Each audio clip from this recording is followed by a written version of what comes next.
Well, hi, everybody. Welcome back to My Favorite Mistake. Our guest today is Jenn Drummond. She is a mother of seven. She's a successful business owner, and she's a world record holder. Is the first woman to climb the second highest summits on each of the seven continents.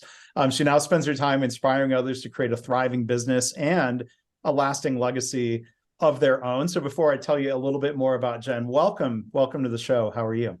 Oh, I'm great. Thank you so much for having me here today. I'm excited. This is a first of, unless someone was holding back on me, I don't think I've ever had a world record holder. Woohoo! Yes, there's a few of us crazies out there. I can promise. I vouch as one. And a mother, I don't know if I've had another mother of seven. That's not quite a world record, but that's also, it's funny though, seven children, seven continents, it just happened that way. Yeah, so that was part of like the joke of me being enticed into the pursuit. They're like seven continents, seven mountains, seven children. Sounds like a jackpot. I'm like, it does. Let's do it. Lucky seven. Well, I'm feeling lucky that we have you here, Jenn. Jenn has an upcoming book, early 2024, where she shares her story and strategies for success. That book will be called Quit Proof: 7 Strategies to Build Resilience and Achieve Your Life Goals. And she also has a podcast called Seek Your Summit. She does programs and signature talks. So I'll put links to that in the show notes. There's my mistake, somehow saying signature chalks. Hey, that's allowed. We take those kind of mistakes all day long.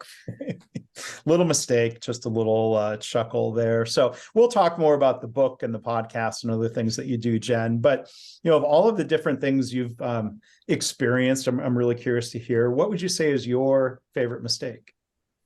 Hey, so one of my favorite mistakes is early in my career. Mm-hmm. Thankfully, it was early in my career instead of later in my career because I think the ramifications are less significant. But I had just broken off to start my own financial service business. I'd been working for a firm for a few years. We were independent reps. So I was kind of used to the 1099 thing and all that stuff. But I was like, okay, I figured out this mousetrap. I know how much override they're getting for what I'm doing. So I'm going to go do my own deal.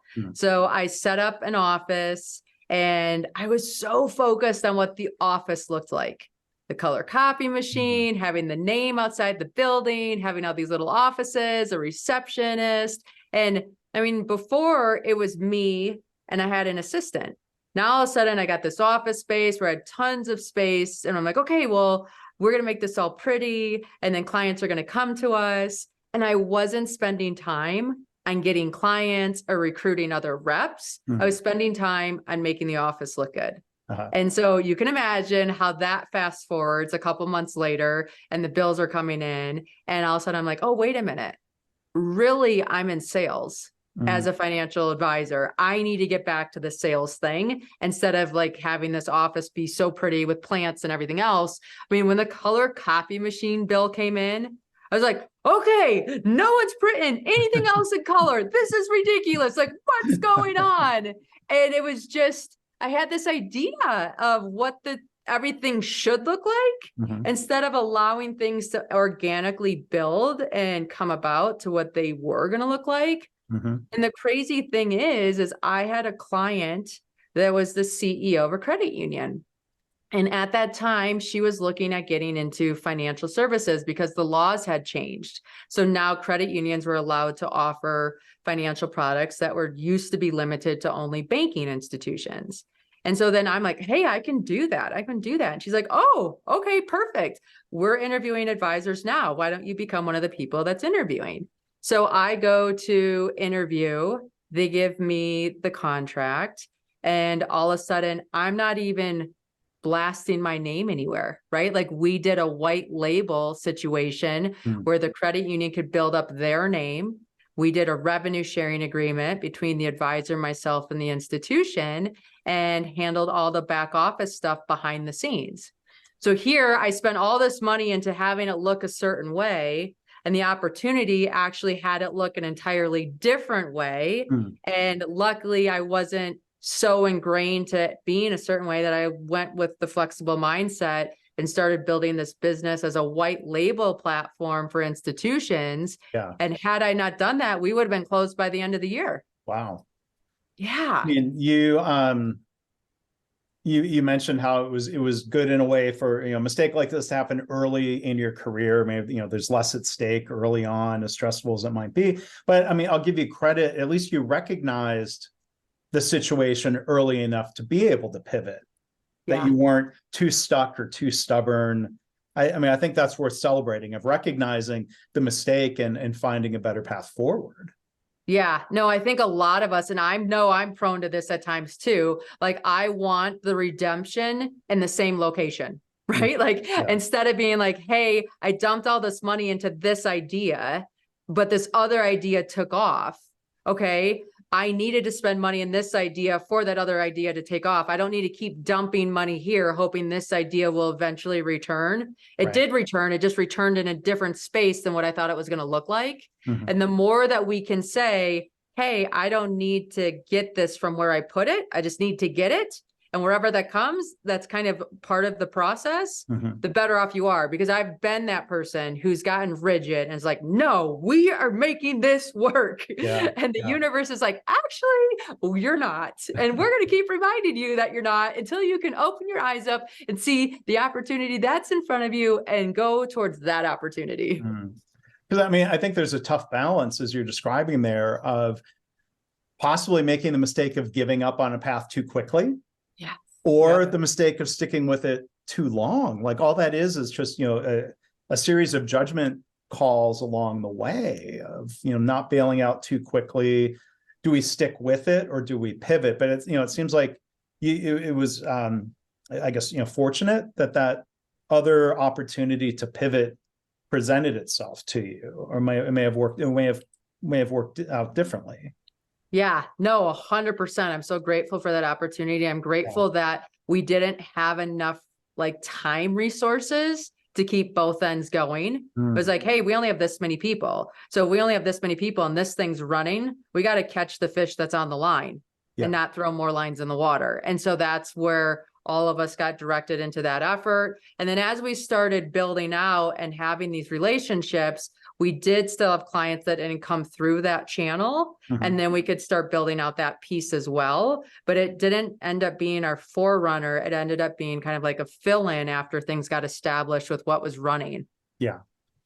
Now, when you first were ramping up, starting up that independent firm, is it expected or frowned upon that you would try to bring clients with you to the firm that you were establishing? Like, were you having to start from scratch, or how was that supposed to work? So I did sign a do not compete. So that meant I wasn't allowed to reach out to people, but they were allowed to reach out to me. And this was before social media was big. So it wasn't like, oh, where's Jenn? I'm going to go find her on social. It was, where's Jenn? What am I going to do?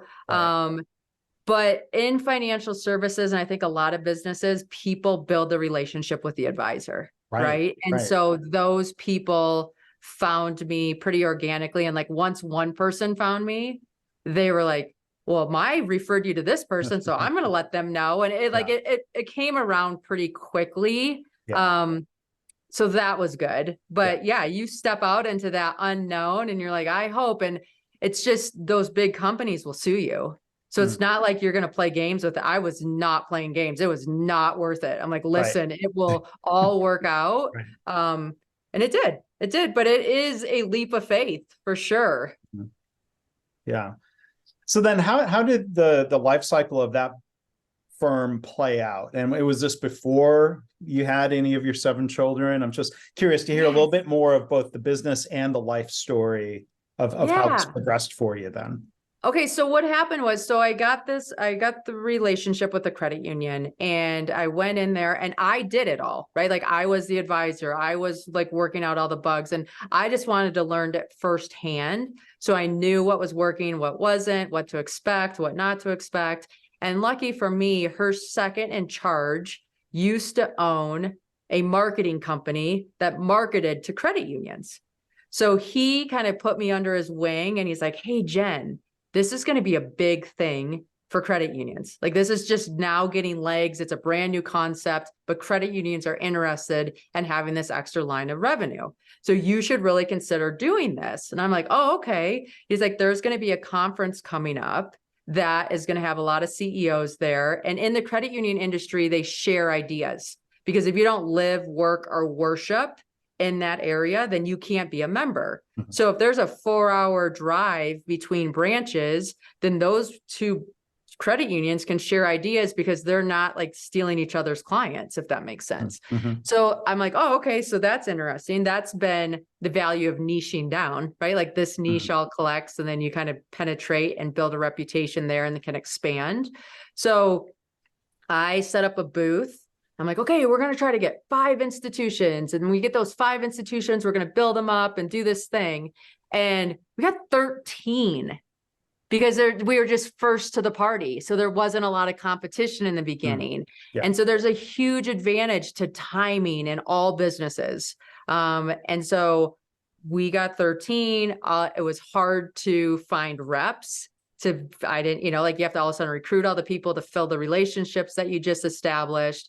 You have a contract that's really young, that hasn't been replicated over years. So you're kind of working out the bugs of that the long way. I mean, it's growing pains. It shows up different ways for different people. Right. But that business just started going gangbusters, because the beauty of a credit union, like I said earlier, you have to live, work, or worship in that area. Well, in Michigan, a lot of the credit unions were employer-based. So if you were Gerber Federal Credit Union, you worked at Gerber Baby Foods. If you were Auto Body, you worked at General Motors. If you were Kellogg, you worked at Kellogg Cereal. And so if something happened at that corporation, so say Gerber got bought out or sold from Nestle to Novartis, now all of a sudden you have a whole bunch of people that have buyouts and things to worry about. And you know so much about that because you're so connected to that employer group. So then it was very easy to help people, because it was like everybody was going through the same thing at the same time. And you could do seminars and educate them and just like really penetrate these smaller towns in the most positive way possible. And so we built a very strong reputation for the institutions, for the membership, for the employer groups, and the business was going well. And then I was at the age where I was starting to have kids. And so I started hiring myself out of a job, because I didn't want to be self-employed. I wanted to be a business owner. And a lot of us are glorified self-employed people. So luckily I had a business law teacher that I kept in touch with. And he helped me think about, how do you do this? Like, what do you do to start pulling yourself out of working in the business and instead working on the business? And so that was very good guidance. And at the same time, when I'm having kids, now all of a sudden they're competing with my time, which makes it a lot easier to hand off duties at work, because I'd rather be with them than doing, all the things I was doing before. So that really helped. And I still own the business today. I'm probably less involved than I've ever been, but I love it. And I know it's there, and I know I could always get back into it at any time. And I'm grateful for the leadership that's going on and how it's been growing and doing. Yeah.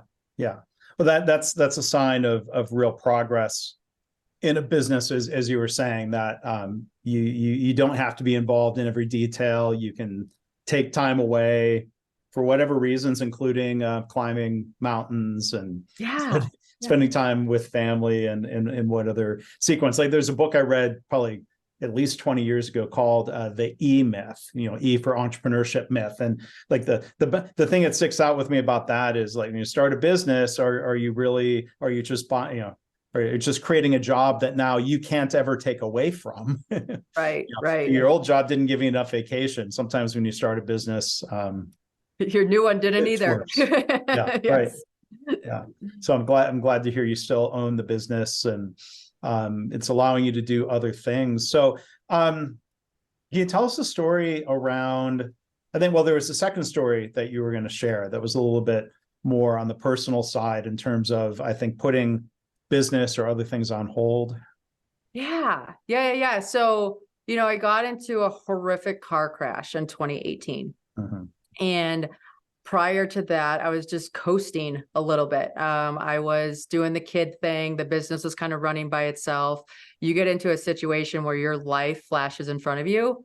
It's a big wake up call. I do not get to choose when I die, but I sure get to choose how I live. and just really making sure that I'm making choices that are living, because tomorrow is not promised. And I think sometimes we just forget that can happen. And so that accident really woke me up. 2019 was a big year of just self-reflection. Who am I? What's my purpose? Why am I here? Was there a lot of physical recovery? Luckily for me, not. We have that? no idea how not. Like, I literally walked away almost unscathed. The police called a few weeks after the accident. They're like, we just want to let you know we've rebuilt this accident 50 times. We can't build a scenario where you live, let alone where you walk away. I did have an injury. Like, once I left the hospital, we're like, okay, you're fine. But then I started spiking a fever. So I went back to the hospital and we realized that the seatbelt had cut one of my breast implants, and I didn't have those like saline kind. So it wasn't like I had a flat tire. So I didn't know. And so I tease, I got a new lease on life, a new car, and new boobs. Like, what more does a female want at my age? Like, this is amazing. So that car accident woke me up to living. I decided to climb a mountain called AMA de Blom for my 40th birthday to kind of launch this decade and say, like, here, like, the 40s are going to be my best decade yet. And we're going to climb a mountain. And my son didn't understand what I was saying. And so instead of hearing the word AMA de Blom, he heard the word I'm a dumb blonde. And so how old is your son?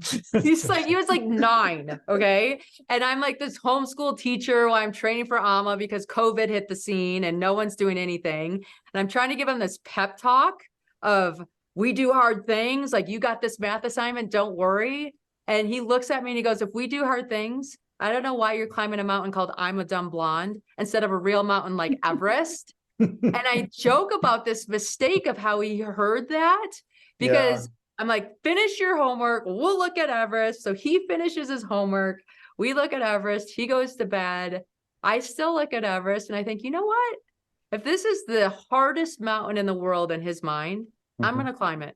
And I'm going to show him that whatever our Everest is, we're capable of climbing. And so I hired a coach. Now I'm training for Everest and AMA. And then the coach gives me a book about being an uphill athlete, because I was an athlete, but not an uphill athlete. And in the front, there was a lady who got a Guinness World Record for skiing across the Alps. And I told my coach, like, I could have done that. My kids would think I'm cool. Being a homeschool teacher, not cool. Like, it's not working for me. And my coach comes back a few weeks later with this 7-second summit quest. I'm like, I didn't even know what they were. He's like, listen, it's the second highest point on each continent, 7 continents, 7 mountains, 7 kids. Sounds like a jackpot. And I joke because my son's misunderstanding of the mountain AMA de Blom has now led me to be a world record holder, like as of June 1st of this year. Well, congratulations. So that happened. So, like, when you said, that car accident as it woke you up, like, what were there other goals around business or life that you were putting on hold until you had that moment that kind of spurred you maybe to different action than you had been thinking about before? But tell us a little bit more about that. Like, it's one of those things where life was good. And I kept thinking, like, am I being greedy that I want more? Am I being greedy where it's like, I should just be lucky that I get to be home with my kids. And once they go to college, then I'll find out something else that I'm interested in and pursue it at that point. But I should just be happy where I am. And so it wasn't like I wasn't happy. It's just like there was definitely a part of me that wasn't fulfilled. And so when I got into that car wreck and then I started this pursuit and I look back on things and I think of all the stuff that's happened since I stepped into this new version of me. And I'm like, man, friends that are listening, like, whatever is in this heart, like, you need to live that thing, because so much good happens from that space for all of us. So, like, selfishly, go do you, like, please, like, I'll benefit. I know this. I know people have benefited from me doing me. And it's kind of fun to reinvent yourself and do different things and have more than one career in this life. Like, there's a lot of cool things to experience and do and explore. I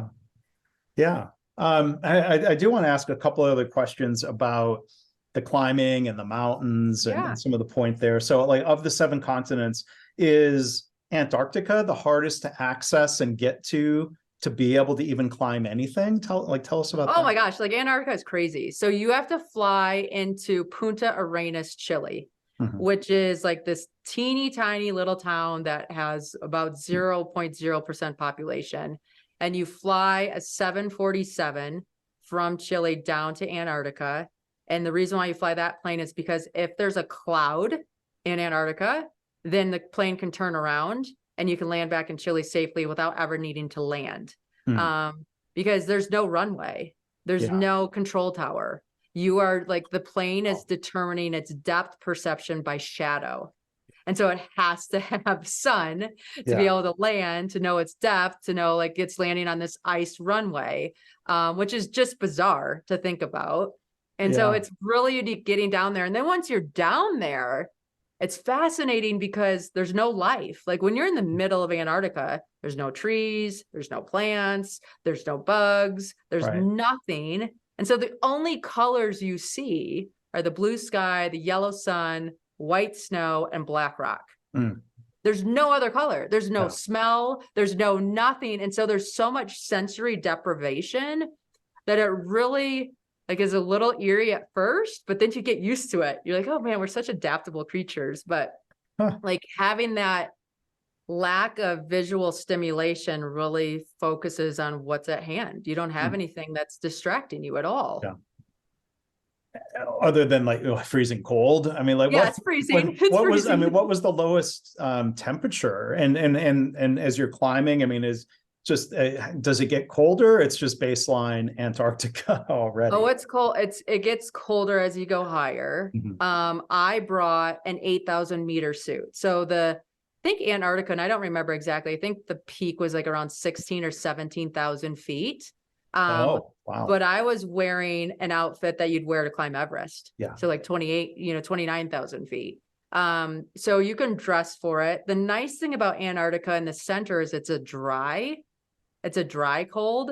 And anybody who knows what a wet cold feels like, they understand the difference. Because when I was in Mount Logan, so Mount Logan's located in Canada, Mount Logan was by far the coldest I've ever been in my entire life. Like I've been on top of like the highest peak, the second highest peak, down to Antarctica, and Mount Logan blew all of them out of the water because there's so much moisture because of the Gulf of Alaska. Yeah. So, I mean, you talked about a coach and training, and I mean, there's real danger involved. There's risk of, is there more risk of, let's say, a physical mistake in your technique or somehow a mental mistake or a bad decision along the way? Of like, for example, do you keep going or do you that plane turn around and go back, right? Yeah, there's like, so when you're climbing a mountain, you are always checking in. Hey, do I have enough energy to go back from this point? Do I have enough? Because you're not safe until you're back. Right. So you can't go all the way out to no man's land and then be like, oh, shoot. And you have to be prepared. Hey, if I go back and something goes wrong, right? So now all of a sudden we have to take longer to get back.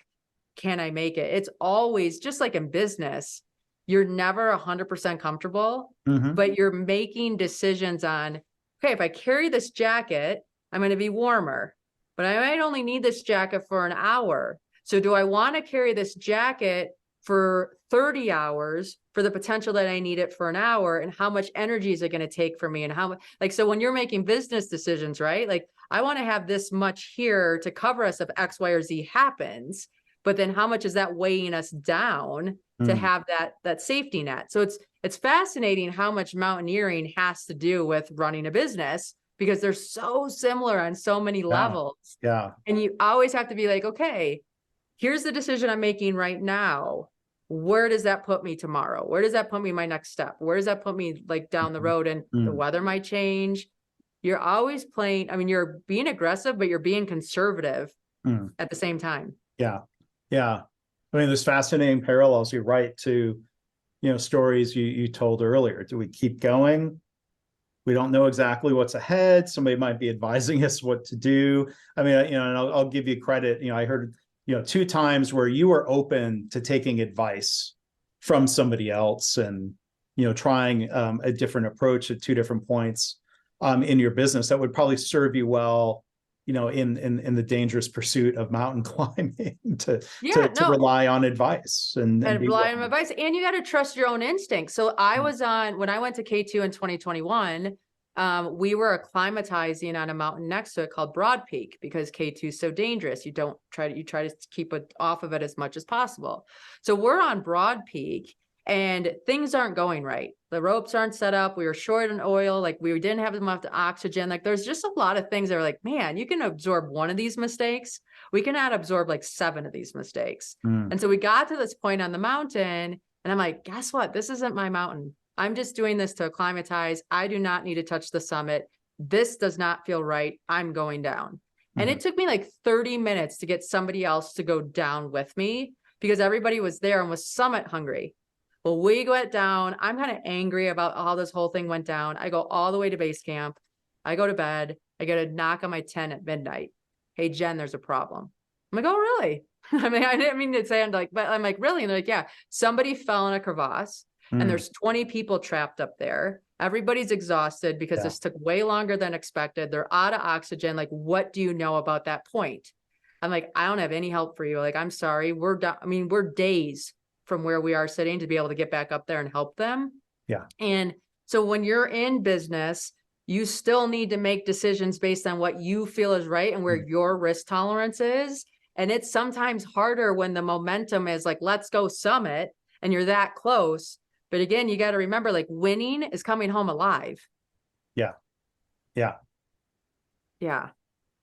You, as you said earlier, you don't get to choose how you die, but you weren't trying to choose dying up on one of those. I mean, like, once it became like a higher percentage chance of happening or risking frostbite, like 2 of my teammates had frostbite where they had to have amputated limbs. And I'm like, and they tease, like, their version of the story is, so there's this blonde girl that was on our trek that made the decision to turn around, and man, we wish we'd have listened to her at that time. Right. And my story is like, man, there was these guys on my trek that they were so determined to do this thing, and now they're scarred for life. And you don't get, like, there's certain things you just don't recover from at the same level.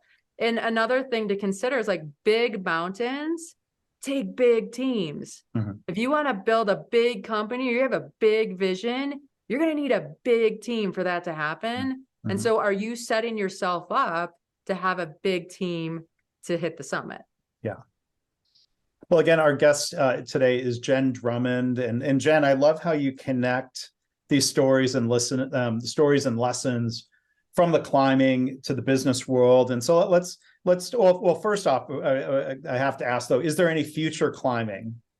Yes, there is. I mean, not as aggressively. I'm going to take my boys on a climb in a few months, but yes, I'm not. I love it. I love it. I love it. Because I figured it could go one of 2 ways of like I'm done. And I survived it. Let's not push it. But yeah, I bet there's a lot of thrill and satisfaction that comes. So I can see why you would keep doing that. So I did want to pivot and talk about different things that you do to help bring stories and lessons and inspirations to other, in no particular order, speaking engagements, podcast, and the book. Again, the title of that book, another 7 stands out here. Yes. Quit Proof: 7 Strategies to Build Resilience and Achieve Your Life Goals. Maybe let's talk about the book. Like, it couldn't be anything but 7 strategies, right? I know. I needed it. Like, it's nice when you have the framework of 7, right? Like, if you just commit to a number and you're like, this is my number, now we're going to make everything fit this framework, it helps, keeps like things organized. So yes, 7 strategies. And again, it's mainly things that I've learned in business, learned in climbing, that apply to all of our pursuits. And it's been a fun process. It's been a hard process, but it's super rewarding. I wrote the book to myself 5 years ago. Like, who was I then? What did I need? And I'm hoping that by sharing these stories and lessons, 1, you're entertained, 2, you're educated, and then you get to use them in your own life. Yeah.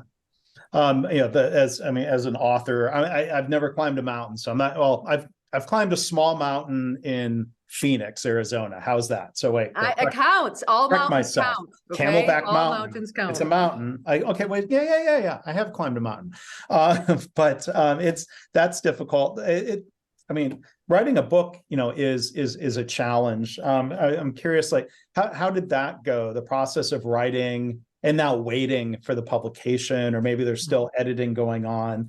Like, I'm just curious, what that process was compared to what you thought it was going to be going into Oh it. my gosh. Okay. Well, first of all, I have a friend that's an author, and we were out to lunch, and he's like, you need to write a book, as in you should order dessert with our lunch. Okay. Like it was that cavalier. And so for some reason, I'm like, oh gosh, like I should write a book. That sounds good. I can definitely share some lessons if it benefits others. And then you get into writing a book, and it's so hard because you have this story that you're telling, and it's like telling it to a white wall. You have no clue if they're absorbing it, if it's too much detail, not enough detail. Are they getting the parallel? Are you making it too blatantly obvious? So then it's boring. And so there's so much that goes into writing a book, so much into structuring it. And then here's the deal. It's like having a lemonade stand. The book is the lemonade. Okay, great. You made lemonade. Unless you get out there and sell the thing, it doesn't matter. And so now all of a sudden I'm like, I didn't even think about me being a book rep. But I feel like I'm a book sales rep now. So there you go. New career. Book promotion. Yeah. You gotta promote your own book. But, along the way, did you have, if you will, a book Sherpa guiding you through, like editors or people giving you feedback? So it's not just you and the page or that wall you're describing. Like, did you ask for feedback, or did you have to pivot? Yes, like the whole time. I've had a ton of assistants, right? Big mountains, big teams. So I've had a ton of people help, because again, I'm in my arena. And so then I would say things like, we did this 20-pitch rock climb, and people are like, what's a 20-pitch rock climb? Right. So then you're like, oh, okay, I need to make sure this is applicable to somebody that doesn't understand this industry at all. And then do you give that story or do you not? And so it's super helpful to have a lot of feedback along the way, and just make sure that truly the time invested by the reader is something that they're getting in return of 10x. Yeah. But as an author, something you said a couple of minutes ago sticks with me here, of finding the balance between taking that input and going with your gut, right? It's your name on the cover, your book. It's hard, especially like, and nowadays, like in the world today, you have like the publisher picks the title. And I'm like, what? The publisher picks the title of my book? What are you talking about? They're like, no, listen, it needs to be SEO friendly. It needs to be searchable. It needs to be all these things. And you're saying, they're like, oh my gosh, there's so much more to this. That's a science than an art than I ever understood. It's either science or it's their best guesses versus your best guesses. I agree. I'm not giving them as much credit as they think they deserve. So there you go. All right. Well, Jenn, maybe also tell us a little bit about your podcast, which I'm assuming then you got to choose the name of. I did. Seek Your Summit. Yes, Seek Your Summit. I love podcasting. It's such a fun time to share people's stories and hear different ways of doing life. So my podcast focused on people that went from success to significance. So they got to some successful plateau, and all of a sudden they wanted more. And then what they did with that desire for more, and how they impact others and the global economy. And I love that phrase. In fact, I pulled out of, from your website, this phrase, elevating entrepreneurs to go beyond a life of success to a life of significance. Like that's a powerful notion. Just maybe, do you have a final thought to leave us on like how you help people? Is it a matter of helping them define what significance means to them, or helping them get there, or let's say, I would say like a lot of people find me when they feel like they've plateaued, or they're looking for more, or something has put them in a spot where all of a sudden the game changed. Maybe they sold their business and now what's happening, or their partner left and now what does this mean, or they want to buy their partner out. So it's really like, I find that I get to just be there to hold space and allow them to brainstorm and think like, okay, what does this mean? What does this mean? Because I've been there. So I can say like, well, here's things that I've seen, or here's things that I've seen with other clients. What feels right to you? And just helping them shut out the noise of the world and connecting back into that inner knowing. Because as transitions are happening, there's a lot of noise, and learning how to listen to yourself through that is what really gets you through to the other side in a way that feels authentic. Wow.